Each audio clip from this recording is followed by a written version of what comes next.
Good afternoon, everyone. Thank you so much for joining us today. My name is Samantha Tai, and I am the Audience Relations and Communication Coordinator here at InterArts Matrix. Before we continue with today's program, I would just like to take a moment to acknowledge that the land on which I speak to you today is the traditional territory of the Haudenosaunee, the Anishinaabe, and the Neutral peoples. The city, now known as Kitchener, exists under the Dish with One Spoon Treaty, which was originally signed by the Six Nations and the Dutch. But throughout history, other nations, including France and England, have also signed on. The treaty is made up of three tenets that characterize our collective responsibility: take only what you need, leave enough for someone else, and keep the dish clean. As a settler on this land, I am also bound to this treaty, and I recognize that I have not always upheld my treaty duties. I also acknowledge that as the daughter of an immigrant, I have been afforded certain rights and opportunities that are not extended to people who are native to this land. I tell this to you because whether we are colonizers or have been colonized, it's important that we recognize the impact that colonization has had, because we are all responsible in creating a more just future for everyone. So thank you so much for attending today's afternoon X-Camera talk with Karen Tam. Before we begin, I would just like to share a little bit about the X-Camera series. So X-Camera began in the spring of 2019 when a group of people who were interested in the arts began gathering at Fresh Ground Cafe, or the Common Studio, in downtown Kitchener every Friday afternoon to hear a lecture by an interdisciplinary artist or professional. The lectures were followed by a question and answer period, and then time for people to stay in the cafe space, eat lunch together, continue conversations, and build a community. This happened every Friday afternoon until March 2020, when our gatherings shifted online. It's in this spirit of supporting artists and building community that X-Camera continues virtually on Zoom, and will continue this way on Fridays at 1 for the foreseeable future. Karen will begin her presentation shortly and will wrap up at about 10 to 2. As she's speaking, please feel free to type questions or comments in the chat. We would really love to know what you think. After the lecture, we will have a question and answer period focused on Karen's work, and we will open up the room so that you can introduce yourself and join into the conversation. If there's time, we would also love for you to introduce yourself to let us know what you've been working on and what you intend to work on. We'd really like for this space to be open for discussions about potential collaborations as well, so please feel free sharing your ideas. Today, we are also joined by a guest host, Hannah Gardner. Hannah is a longtime member of the InterArts Matrix community and is the creator and curator of our Cafe Philo events. Hannah has also been following Karen's work for some time now, and so we are so excited that she was able to host this afternoon's talk. So without further ado, I will hand it over to you, Hannah. Thanks, Samantha, for that introduction. It's really a pleasure to be here hosting Karen's X-Camera talk today in search of Lee Nam. So thank you, everyone, for being here with us, and a special thank you to Karen for coming and sharing her work with us. So through her sculptures and installation work, where she recreates spaces such as the Chinese restaurant, opium dens, Chinatown curio shops, early Chinese Canadian artist studios, and other sites of cultural encounters, Montreal artist Karen Tam looks at how the corporeal experience of space allows one to understand its history and community. She has exhibited her work and participated in residencies across Canada, the United States, Europe, and China. Tam holds a PhD in cultural studies from Goldsmiths and an MFA in sculpture from the School of Art Institute of Chicago. She is represented by Galerie Hugues Charbonneau. Today, Karen will be sharing about her ongoing research installation project with wings like clouds hung from the sky. So I first encountered Karen's curatorial work, Who's Chinatown, examining Chinatown gazes in art, archives, and collections in this summer's issue of the Capilano Review. So the selected images in the journal were stunning, and I was really captivated by the description of the work as creating a dialogue around cultural community and place, mapping the history and changes of North American Chinatowns, and asking viewers to imagine both the heritage and the future of Chinatowns. So after learning more about Karen and her work, I suggested to the artistic director of InterArts Matrix, Sheila McMath, that it would be a joy to hear Karen speak at X Camera. So here we are. I've been really looking forward to this, and I'm very thankful to them both for making this talk possible. So just before we begin, I'd like to thank the sponsors of X Camera, Ontario Arts Council, City of Kitchener, City of Waterloo, and the City of Cambridge. So I'll turn it over to you, Karen, and thank you. Hi, everybody, and thank you, Hannah, for the introduction. Also, thank you to the InterArts Matrix community for inviting and including me in your series of talks. In the spirit of respect and reciprocity, I recognize that even though today's event is on a virtual platform, I'm here today on Jojega, Montreal, a site of meeting and exchange for many First Nations, including the Kanien'kehá:ka, Huron-Wendat, Abenaki, and Anishinaabe peoples. And I take this moment also to acknowledge the Kanien'kehá:ka Nation, the protectors of the land and waters on which Jojega, Montreal is located, and whose unceded ancestral land I am grateful to live and work on as a racialized non-Indigenous guest. So I will begin. I'll just do a screen share.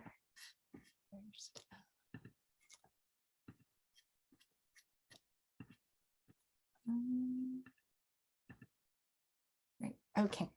So today I'm going to talk about this, I guess, long-term, because I started it in 2014 and it's still going on, a long-term research exhibition installation project called With Wings Like Clouds Hung from the Sky,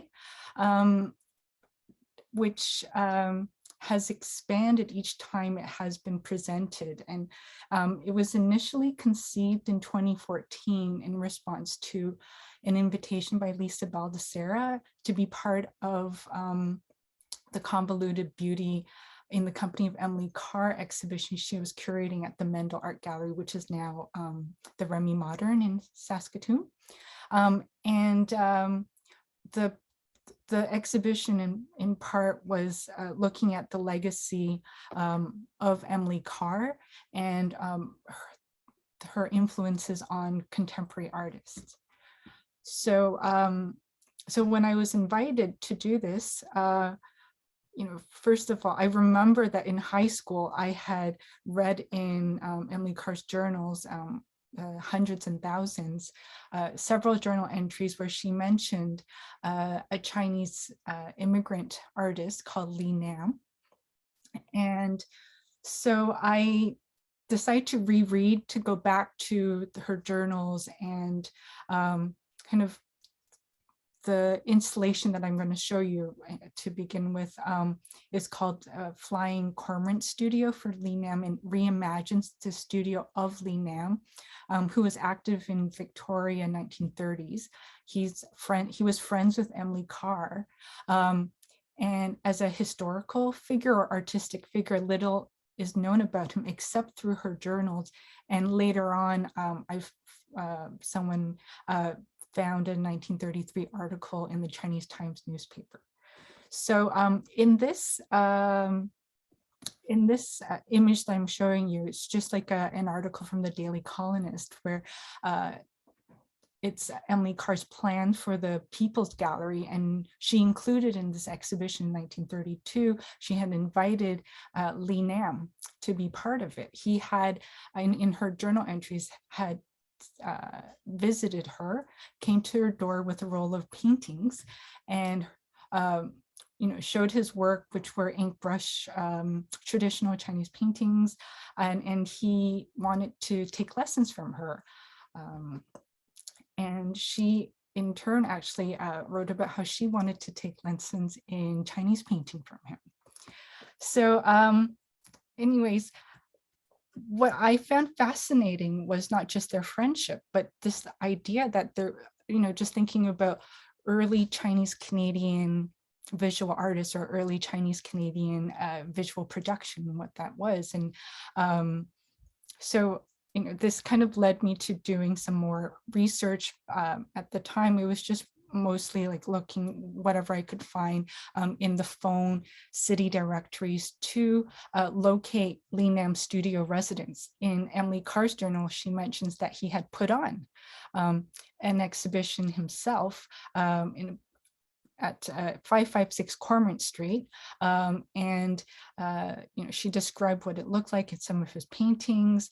And so what I found in the city directories that this location was at times listed under import-export companies, also under the residence of individuals. And in I guess certain times, and maybe this reflects the racialized attitudes, is that some individuals, Chinese individuals and families were simply listed as Orientals, right? Orientals rather than by their surnames. I also read Greta Murray's paper, Lynn Moore's papers to kind of help inform this installation and talk to a senior Montreal artist called Lê Lộc Chun. So I'm going to show you a few images from this installation. And this is in 2014 at the Mendel Art Gallery. So here is basically the small installation. There's paintings that the hanging scrolls are by Lê Lộc Chun from Montreal. He's an immigrant painter who came to Canada from China in the early 80s.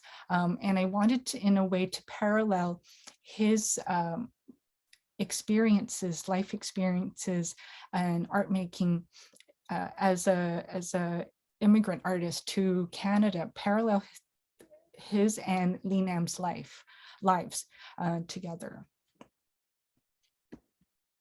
Also, I was looking, I took time to look at Chinese studio, like images of Chinese studios around this time period of like 1930s, 1940s. So I was looking at Tai Bak-sek. These are some images from Time Life magazine, a photo essay about him. And he's considered one of the most important Chinese painters of the 20th century. Also, just like images that Morrison had taken in China. And this is Lê Lộc Chun in his studio in 2014.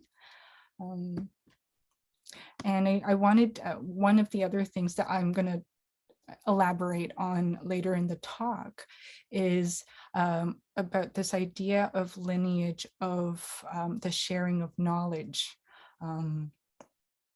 And so these two are two of Lê Lộc Chun's professors when he was studying in Hangzhou.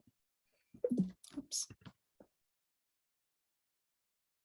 And this idea of learning, the transmission of knowledge, or say the copying, the tradition of copying masterpieces to learn how to paint, for example, or to learn about a master, learn about art, is something that's very, I guess, something that you see a lot in Chinese painting.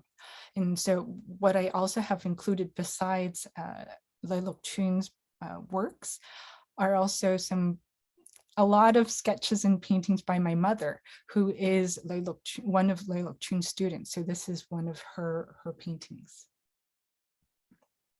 Oh, so this was just a detail shot of the telephone that I had in the exhibition, and if you see in the center, I had typed in the Orientals. And if you see on the side, this is just an excerpt from a phone directory. And if you see under like Cormorant Street, this is in Victoria, you can see a few, like vacant or Yikli, and then a number of addresses listed under Orientals. What I also found in Emily Carr's entries was that she exchanged paintings with Lee Nam. So if you see in the back here, I included a painting in the Mendel art collection, the Remy Modern collection of Emily Carr. And I like to think that, perhaps there is an Emily Carr in China. Well, we don't, after 1935, 1935 was the last sort of time, year that Emily Carr mentions Li Nam. And we don't know that if he had moved away or partly because she had moved herself. So there might be one or two Emily Carr somewhere. And perhaps there's Li Nam. So in the beginning, 2014, I wasn't able to, I was just starting out this research and not necessarily, hadn't gotten to the point where I could look for his work.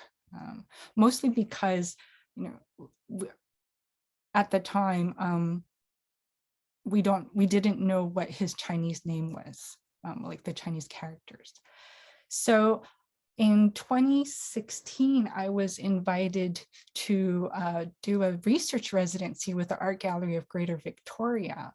And what you see here is the exhibition catalog from the Island Arts and Crafts Society.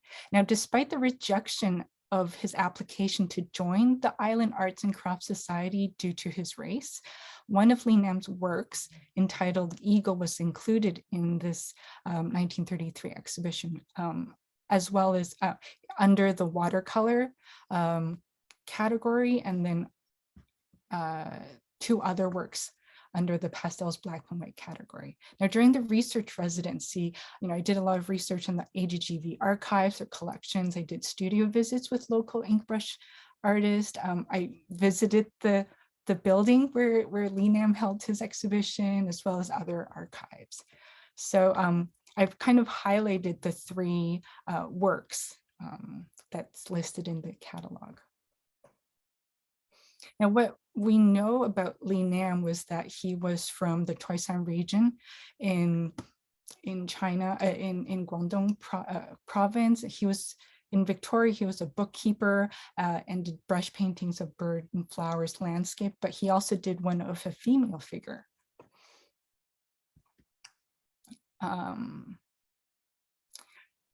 So this is one of the works in the AGGV collection that I was looking at by Lu Shibai. And during this research residency, one of the curators at the Royal BC Museum suggested that I look at the sketch that at the time, so in 2016, when I was doing this research with Hema Sivanesan, the curator I was working with at the AGGV, at the time it was, according to the website of the BC Archives, was attributed to both Li Nam and Carr. So I thought this is, this is like another step in the direction trying to locate a work by this early Chinese Canadian artist. Since then, the attribution to Li Nam, at least on their website, has been removed, and that it is now, considered an Emily Carr sketch done in 1911. But if you see in the note here, and this is taken from their website, that some scholars have questioned that it might be Chinese artist Li Nam. Now, at times, like the spelling of his name is Li Nam or Li Nan.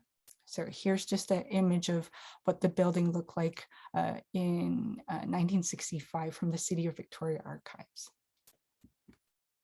And then at the same time during the residency, I was doing some more research about the Lingnan School, which was a style of modern painting from Guangdong province founded by Chen Shuren and two brothers, Gao Jianfu and Gao Qifeng, and introduced Western and Nihonga painting styles. I believe all three of them had went to Japan as young men to study art there. And so all these styles that integrated with traditional Chinese painting and kind of in a way updated it. So this image that you see here is a painting in the Art Gallery of Great Victoria's collection, which I included in my show. And I just want to mention that Chen Shurun actually was very politically active and was sent by the Kuomintang party to Victoria to sort of be in charge of the Canadian branch. And I'm still trying to find any documentations that perhaps Chen Shurun and Li Nam might have worked together, and Li Nam would probably have been familiar with Chen's art practice too. So here is the show at the AGGV, and like I said, it comes out of the Flying Cormorant studio. It's kind of expanded on that smaller installation to include the complete gallery space. So this is the studio, the Li Nam studio. And what was really great was that our AGGV, they have an amazing collection of Chinese masterpieces. And of course, Emily Carr paintings. So I was able to include both several Emily Carr works, as well as works such as, here it is, Chen Shurun, Lu Shibai, Wang Zhenbi, Gao Jinfu, Yu Feiyan, and Qi Baixin. And I was thinking a lot about, who gets to be included in Canadian art history, who gets to be included in Chinese art history, and what are those sort of ways of circulating artworks, and this idea of, I guess, I'm in quotes, amateur versus a professional artist. And so on the right hand side, you see here is that Emily Carr painting. And then here is one of the paintings by Qi Baishi. Sorry, I keep switching my pronunciation between Mandarin, which is Qi Baishi, or Cantonese Tai Ba Se. And then because he's actually my mom's favorite painter, and she took up painting when I went to grad school, and I love her paintings too. And I just thought, around the time that this exhibition opened, it was around Mother's Day, so I thought I'll hang my mom's painting of goldfishes next to her favorite painter. So that's my Mother's Day gift to her.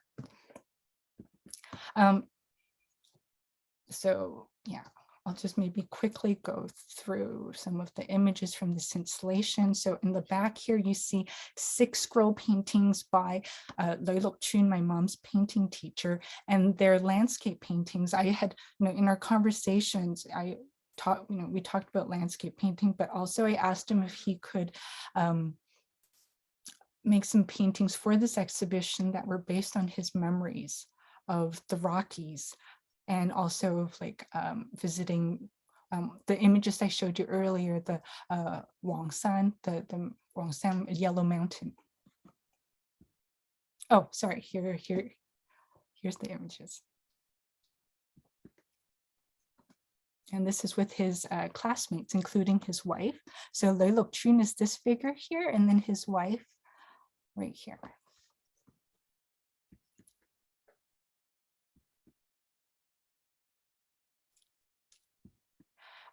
This image are my poor renditions of the Li Nam Emily Carr sketch of chickens.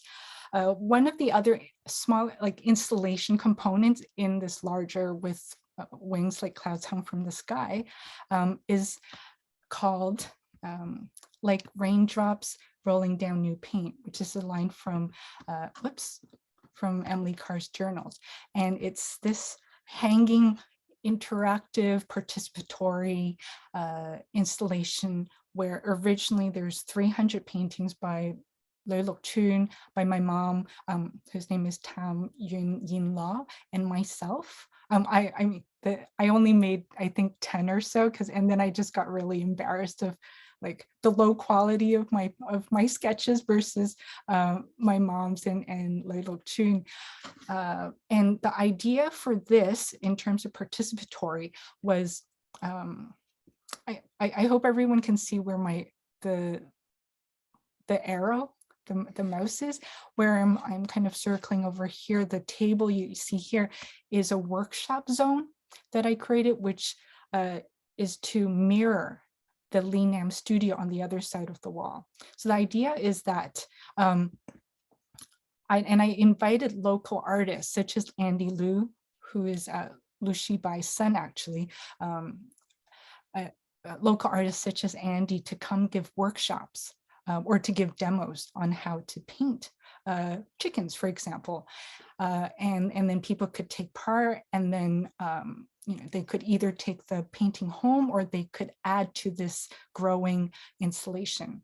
And when there wasn't a workshop, then there were instructions and people could follow a video of Lei Lok Chun showing you how to paint your own chickens, Lee Nam style. In a way, I wanted to multiply and spread the knowledge of Lee as an artist and of his artwork. So. Now, the title of the exhibition, With Wings Like Clouds Hung from the Sky, and its Chinese title, which is not the translation of the English, the Chinese Dai Peng Zhao, Zhen Yik. My accent might be off there, it's anglicized in a way. Anyways, the title comes from poems found carved on the walls of the Angel Island Detention Center just outside of San Francisco. And so this is one of the poems, that I took. So. Especially third, fourth, fifth, this line, this big rock wants to spread its wings.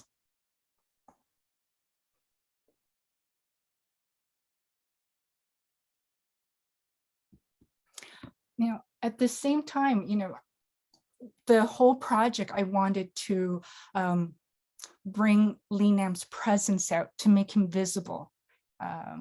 So one of the ways where I thought, okay, while I'm looking for, searching for Lee Nam's identity, or looking for his Chinese name, so that way it might be easy. It might make it easier to find him.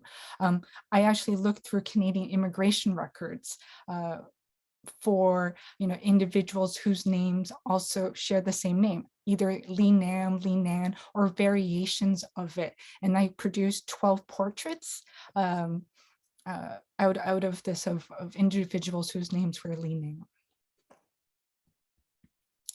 As well, in Chinese painting and art, you would kind of sign your name, I guess, with seal chops. And I collaborated with Lei Lok Chun to create 5 seal chops for Lee Nam and for the Flying Cormorant Studio.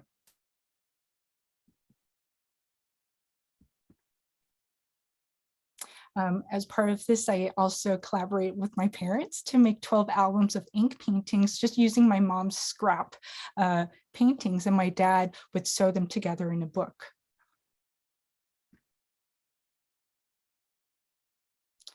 I see it is 1:30 and I've got 20 minutes more, so maybe I'll just kind of skip through some of the next few images. But what I wanted to mention is this idea of connection and lineage.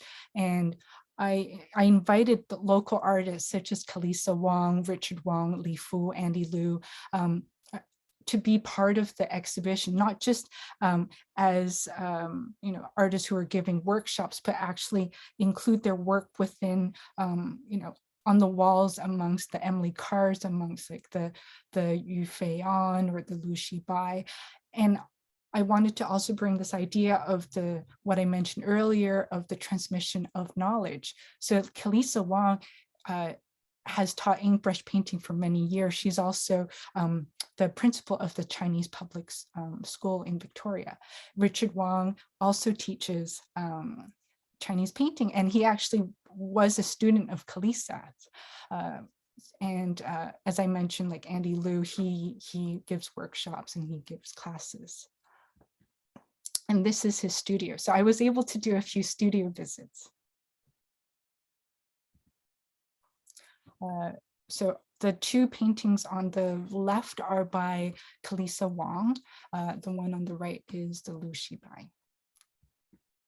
Now we get into sort of 2019. I was invited by Richmond Art Gallery to exhibit this work, but also to do a research residency.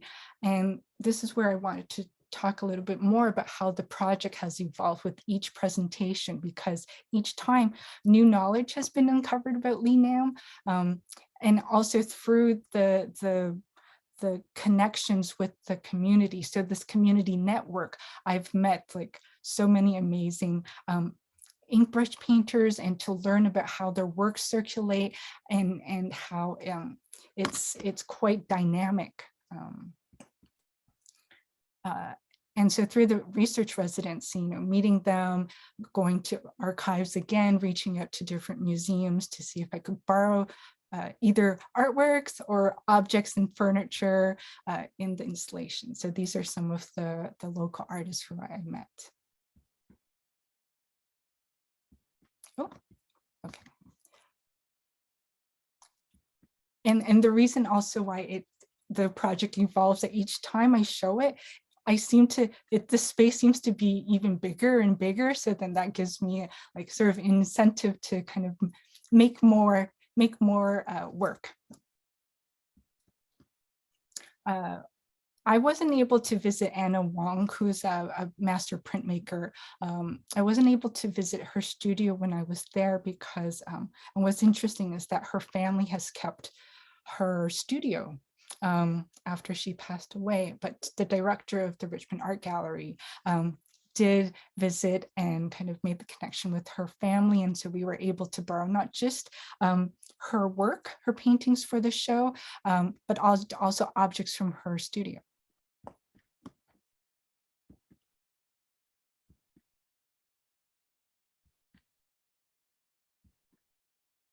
Now, what was really exciting through the community networks is that Zheng Shengtian's, who's a scholar, a curator, extraordinary man, that he found in the Chinese Times newspaper an article in 1933 about Li Nam's exhibition in Victoria, which corresponds with Emily Carr's entries about it. So here's you can read a little bit about his art exhibition. And so, yeah, now we know what his full Chinese name is. In Cantonese, it's pronounced Lei Jiu Nam. And according to the newspaper, he's from Toisan, studied poetry and literature along with painting as a youth, and he held a 2-week solo exhibitions of his paintings and life sketches made during his spare time from work. And that he welcomed both Chinese and Western visitors. And sort of as an aside, it turns out that Sheng actually knew my mom's painting teacher, Lui Lokchun, and that they were either classmates or that they overlapped at the China Academy of Fine Arts in Hangzhou. And because now that we knew Li Nam's Chinese name, Lui Lokchun and I created a new seal chop with his full name. I'm just going to play a little video. I won't play the full 40 seconds, but you can just see, like, as you're walking underneath this participatory installation. I think now we've got over 400. I didn't actually count because there's a lot of piles and piles of chicken paintings and sketches that came back to me.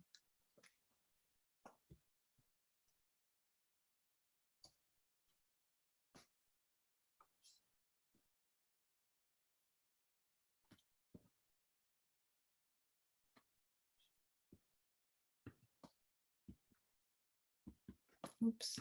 Okay.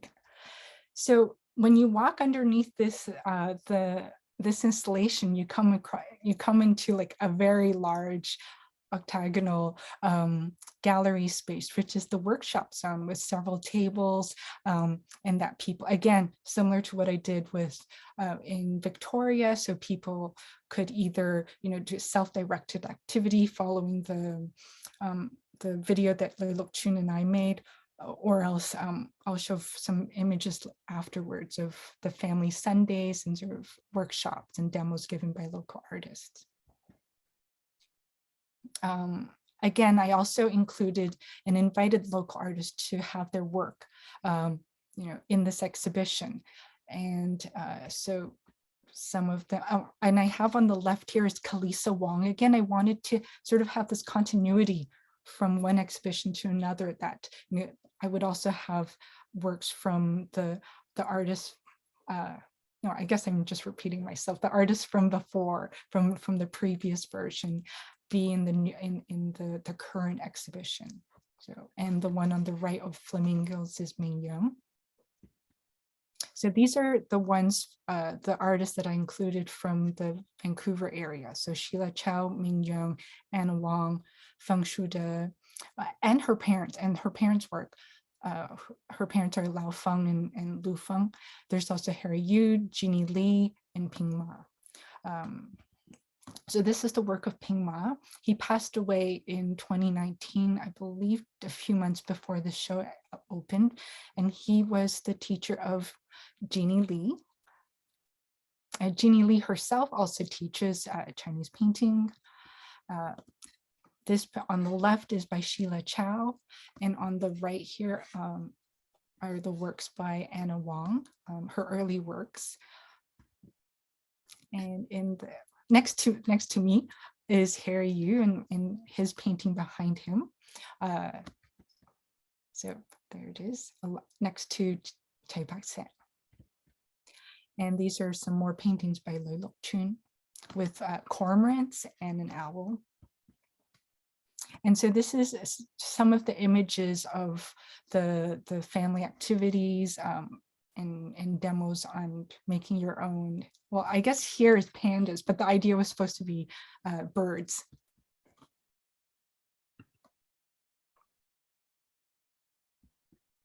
And then I guess the next section that I'm going to talk about is sort of a summer discovery.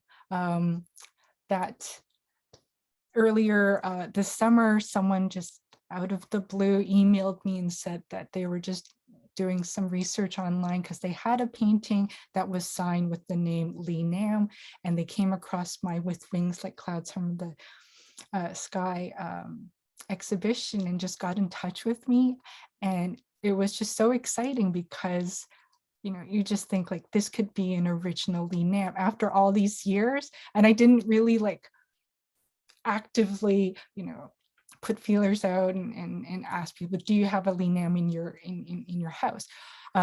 So in this painting in the bottom right-hand corner, he signed it Lee Nam in English and dated it as September 25th, 1933. So this would have been just before his exhibition that he put on. And I shared this image with the permission of the owner with several of the curators I worked with on this whole project. And at the moment, I can just say that it's in the process of being authenticated. And I'm really hoping that we can borrow this work for the next presentation of this project, which will be at the Varley Art Gallery in Markham in January. So by sharing this image with sort of my community network, Zheng Sheng Tian also, with his colleagues, we're doing more research about Lee Nam and that they found that there was a branch of the Chinese Nationalist Party in Cranbrook, and that there was a Li Zhou Nam, Lei Jiu Nam, in Cranbrook, who was the representative for a committee there, and he was giving a fundraiser like in 1941. So this is after Emily Carr's journals. And then in 1965, there's another mention in 1969 as well. So it may be that this is the same Lee Nam. I kind of have to follow up on this research, over the next few months. Probably won't be able to do too much before my show opens, but it's something that continues. So I just want to kind of show a few images for when it's going to be presented at the Varley Art Gallery. And this is just a few SketchUp images from a SketchUp model that I'm working on. And with the Varley Art Gallery, I was invited again to do a research residency, which was a two-part. The first part that I did, just visiting archives and such. But the second part, because of the pandemic, I wasn't able to go back to Markham or to Toronto to visit artists and studios, but I've been getting help from the gallery and their network to connect with a few local artists. Now, because, and I apologize for the quality of these images, because this show is at the Varley, which is named for the Group of Seven painter Frederick Varley, I thought it might be interesting to also bring in some aspect of Fred Varley's work, especially sort of since he was very much influenced by Japanese and Chinese art as well as Buddhism. During his time when he lived in BC. So something to develop further research on is Varley's Orientalism, right? And I just picked two painting works here, or images of paintings and sketches of the Lynn Valley, where he thinks of it very much like a Chinese landscape. So for the show at the Varley, we're going to include a few works by Varley, possibly these three, to be confirmed. And then Annick Glode, the curator of that Varley Art Gallery, was generous enough to share her research that she found an ad that Fred Varley placed in the Chinese newspaper for his school in Vancouver to in a way get sort of Chinese or Asian students to join his art school. And so I'm putting these few images up just to ask, because at the moment we're looking for props and furniture for this installation. So if you have anything like chairs, tables, desks, kind of 1930s or something that looks old, or what I'm looking for very much as like a piano bench, lighting fixtures, let us know. And then I guess this is maybe the last image that I'm going to show, I think, is that I'm working on a small installation for this show of books from Varley's Library of Chinese Art and Paintings at Buddhism, that was at his Lynn Valley, which is in North Vancouver, studio and residence.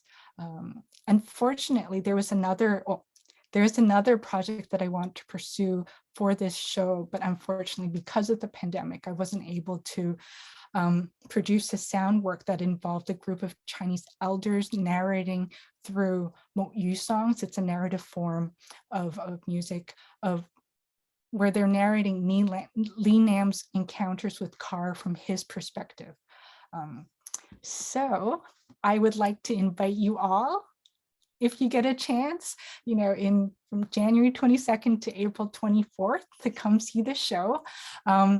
Also, I'm working with the Richmond Art Gallery and the Art Gallery of Greater Victoria to produce a publication that hopefully will have a launch at the Varley sometime in April. And there's going to be contributions, essays from Lisa Baldessera, Greta Mori, Hema Sivanessa, and myself, and a forward by Sean Dacey. So thank you very much for your time.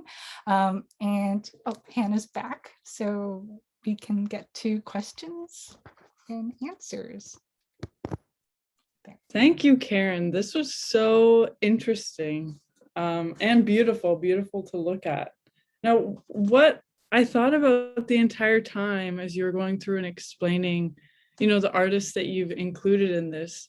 As much as this has been, this search for Li Nam, it's in some ways also been a tribute and a kind of uncovering of other Chinese Canadian artists who are also practicing.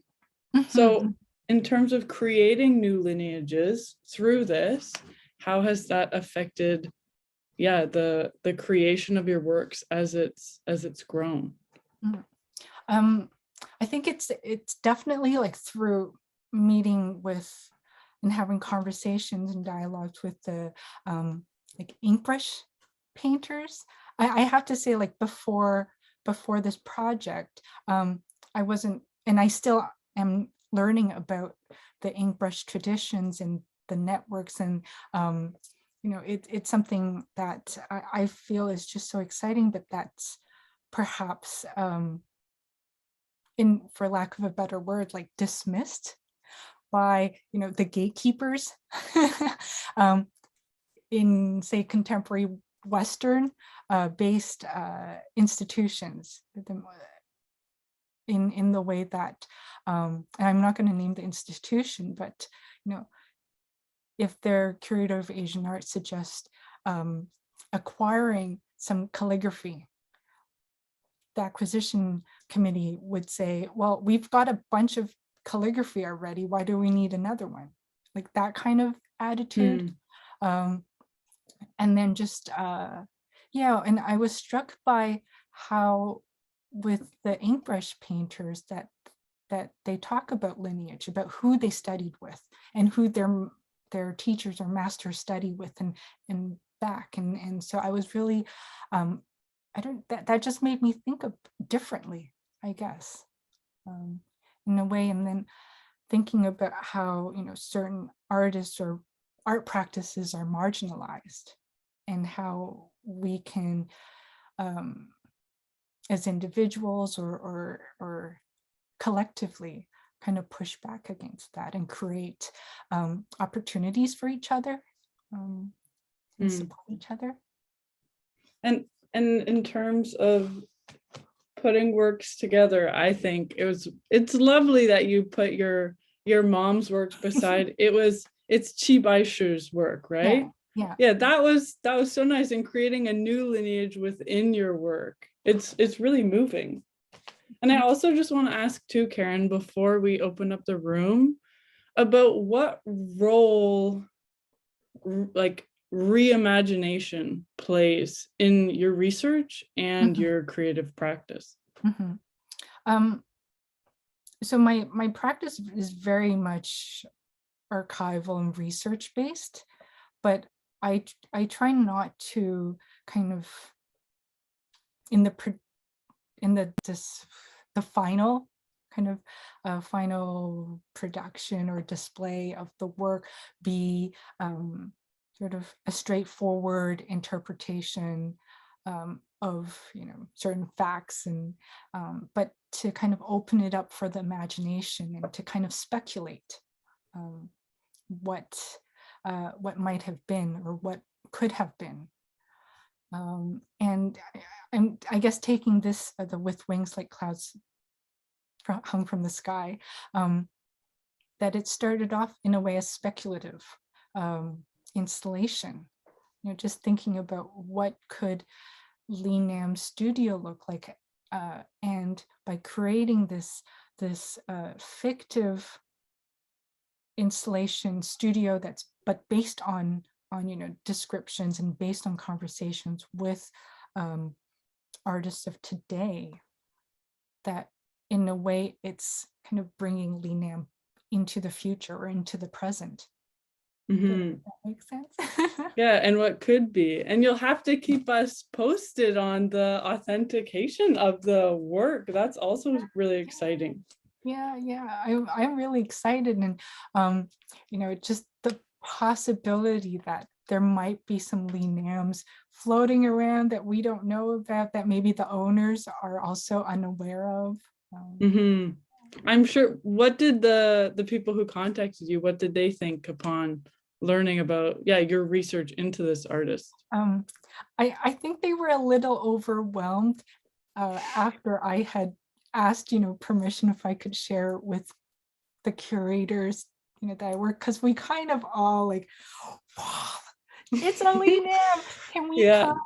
Can we come see it? Well, I mean, I couldn't because it was in I forgot, Port Moody outside of Vancouver, I believe. And so they visited, and then was like, can we organize like a professional photographer to document it? Because even though like we were the publication, the design was, layout was almost done, we're like, we need to include this, like this new, kind of ended off, maybe have a afterward, just kind of the latest discovery. So I think the owner was a little overwhelmed with like, all these like emails coming her way. But I'm sure excited too, both at the same time.